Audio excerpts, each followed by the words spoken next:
Humberto Maturana. Un trabajo presentado por Marco Polo Urbina Alonso para la clase Retos y Desafíos de la Educación Básica del programa de Maestría en Intervención Docente en la Escuela Normal de Atlacomulco, profesora Evangelina Alcántara Díaz. Humberto Augusto Gastón Maturana Romesín.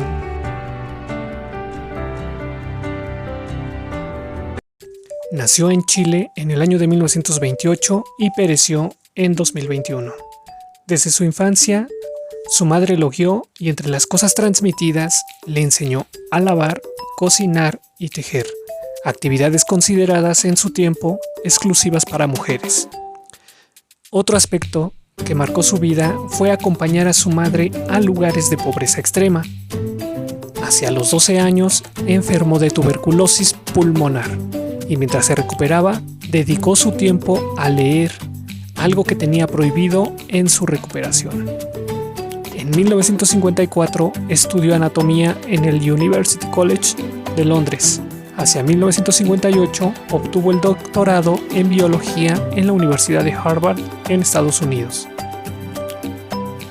A continuación se presentan postulados de Maturana contextualizados al pasado mesoamericano y los actuales pueblos indígenas porque se pretende observar su aplicabilidad para comprender factores culturales que se conservan y siguen vigentes. ¿Será posible?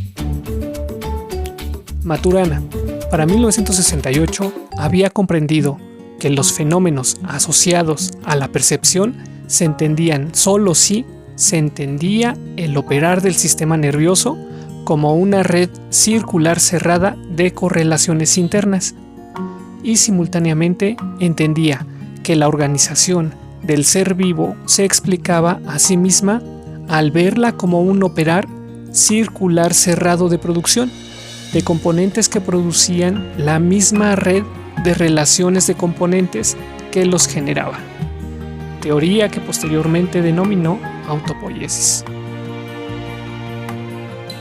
¿Y los actuales pueblos indígenas qué? Bueno, si las prácticas culturales las observamos como el sistema circular de producción, entonces podemos aplicar el concepto y comprender que los pueblos indígenas han generado sus propias prácticas culturales en el devenir del tiempo, considerando que en su pasado histórico compartieron símiles con otras poblaciones. Como ejemplo, entre los mazahuas encontramos el mito de creación de los Huema, antepasados, el cual relata dos generaciones míticas. La primera fueron seres bajitos, Mende. Luego continuó la generación de los Manda, seres gigantes. Pero como no tenían fuerza y no hacían ofrenda, entonces perecieron para dar paso a la tercera generación de los Ñato, mazahuas, quienes eran capaces de cultivar y hacer ofrenda, pero al día que dejen de hacerlo, desaparecerán para dar paso a otra generación. Si seguimos la premisa de la producción cerrada que propone Maturana, este mito ha perdurado hasta nuestros días como un suceso circular en el imaginario colectivo mazahua. Paul Kirchhoff en 1943 planteó el concepto de Mesoamérica al encontrar aspectos comunes entre las culturas de una región de México y Centroamérica.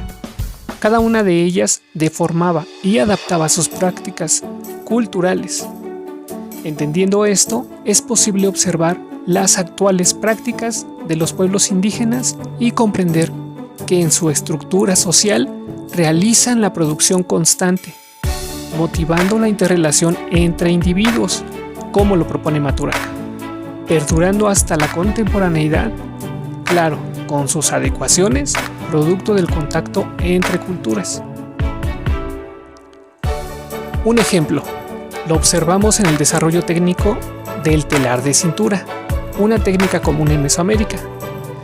Para el caso de la cultura mazahua, nos referimos al tejer, del cual se produce el queche, chincuete o falda, que constituye una pieza primordial entre la vestimenta tradicional mazahua. El queche, chincuete en su representación semántica está asociado con lo fraterno, el lugar de origen y retorno, el albergue de lo sagrado, generador de vida. En su sentido más estricto, Queche significaría enredo fuerte, todo relacionado con lo femenino y generador de vida. Ahora, para aclarar dudas, preguntemos directamente a Maturana, ¿qué es la autopoiesis? Te permite entender qué es lo que se conserva en la historia evolutiva. Uno dice, claro, se conserva la vida, pero ¿qué es eso de la vida? Lo que se conserva en la historia evolutiva es la realización de la autopoiesis, y los distintos linajes que se producen son distintos linajes de distintos modos de conservación de la autopoiesis. Es decir, te permite aquí entender toda la dinámica histórica de los seres vivos en términos de lo que se conserva. No en términos de lo que puede pasar, sino que de lo que se conserva con un presente continuamente cambiante. Te permite entender que los seres vivos existen en dos dominios. El dominio molecular de su autopoiesis y el dominio relacional en el cual son unidades discretas, como nosotros los seres humanos, por ejemplo. Maturana habla sobre las conductas lingüísticas y descripciones semánticas. Dice que dos o más organismos, al interactuar recurrentemente, generan como consecuencia un acoplamiento social en el que se involucran recíprocamente en la realización de sus respectivas autopoiesis. Las conductas que se dan en estos dominios de acoplamientos sociales, dijimos, son comunicativas y pueden ser innatas o adquiridas.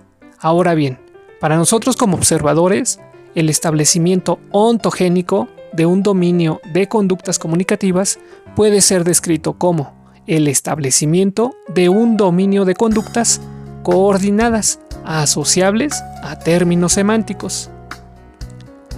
Así comprendemos que la conducta comunicativa es el desarrollo de la interacción entre personas al dialogar en su lengua materna, mientras que el término semántico es el sentido que los interactuantes dotan a su descripción del medio en el que se ubican. Al adentrarnos al pensamiento filosófico de Maturana, es momento de relacionar sus postulados con el tema de intervención personal para indagar sobre la posibilidad de establecer una estrategia de intervención docente para fomentar la lectura en niños de preescolar recurriendo al cuento indígena. El lenguaje para Maturana no constituye un instrumento de transmisión de información ni sistema de comunicación, sino una manera de convivir en un devenir de coordinación, de coordinaciones conductuales, que no contradice el determinismo estructural de los sistemas interactuantes. Y el que entendió eso, entiende también que el origen del lenguaje no está en los signos, sino que al contrario, el lenguaje constituye el origen de los signos. Todo se da de vuelta. A ver si entendimos bien. El lenguaje no es un sistema vacío, carente de sentido. Por el contrario, es una forma de convivencia entre personas, donde interactúan para darle sentido a los signos empleados en la estructura de la comunicación. Un ejemplo fue la función del tlacuilo, pintor, que no solo interpretaba el signo, sino que debía conocer la trama histórica y dialogar con otro, tlacuilo, para interpretar el mensaje codificado, esto en el pasado. Pero si lo contextualizamos, podríamos relacionar la interpretación del signo emoji y la interpretación actual del mensaje.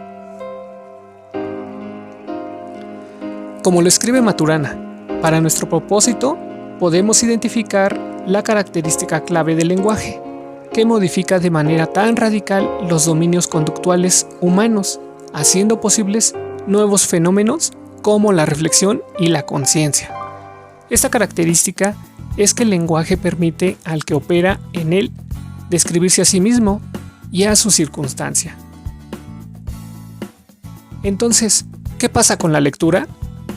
Con la postura de Maturana es posible emplear la literatura indígena como un instrumento que permita a los niños permearse de las concepciones culturales de los pueblos indígenas para comprender su cosmovisión y con eso lograr la escucha activa para promover la reflexión sobre el otro. En consecuencia, el niño aumentará considerablemente su vocabulario, generando una conciencia sobre la diversidad cultural. Maturana propone que, si se sigue el camino de la objetividad, entre paréntesis, se enfrenta la cosmovisión del otro con respeto, se está dispuesto a escucharle, a interesarse por su realidad y aceptar la legitimidad fundamental de ésta.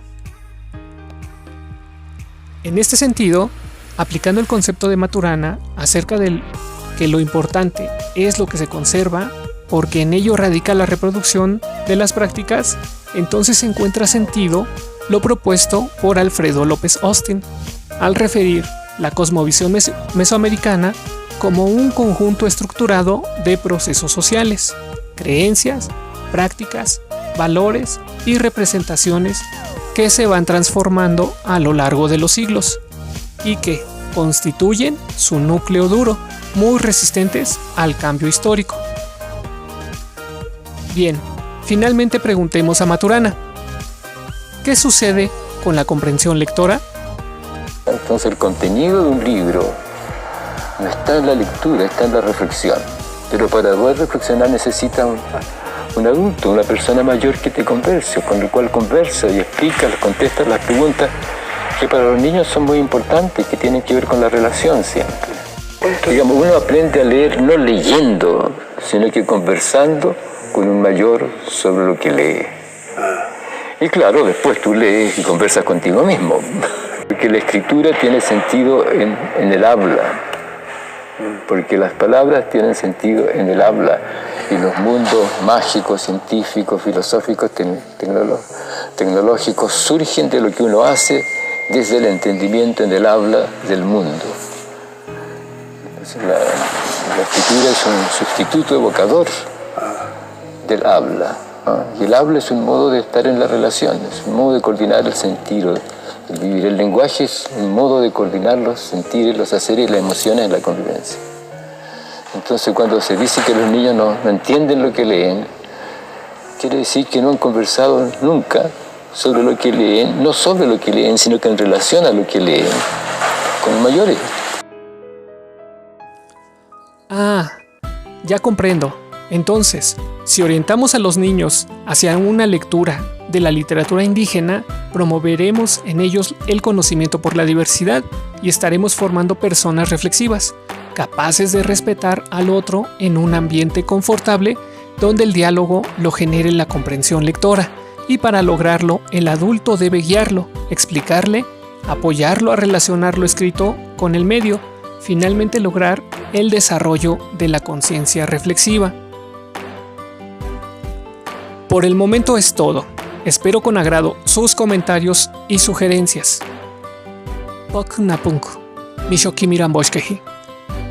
Muchas gracias. La bondad se encuentre todo el tiempo en el interior de todos.